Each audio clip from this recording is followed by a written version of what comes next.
Stop! Stop the truck! The man shouted at the top of his lungs until he finally managed to stop the fire truck. The firefighters thought he was just causing trouble and jumped out, ready to teach him a lesson. But before they could take a step, they slammed straight into an invisible wall. That transparent barrier completely cut the small town off from the outside world. Just moments earlier, the town had been hit by a massive pressure wave.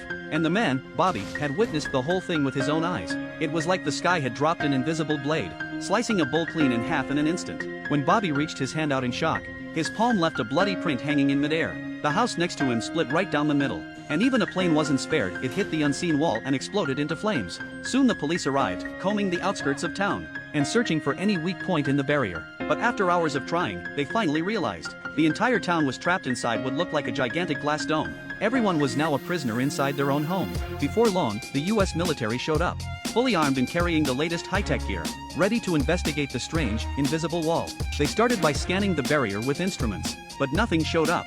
Then they tried blasting it with high-pressure water, yet the water didn't even seep through.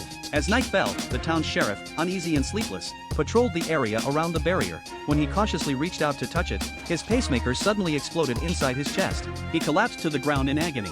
Help!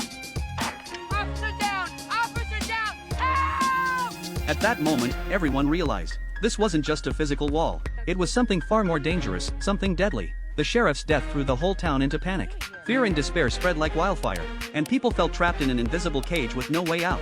Some refused to give up. They began digging underground, desperate to find an escape route. But when they reached 200 meters below the surface, they discovered the horrifying truth. The transparent wall was still there. It wasn't just tall, it went deep, endlessly deep, as if the entire town had been sealed inside a crystal tomb.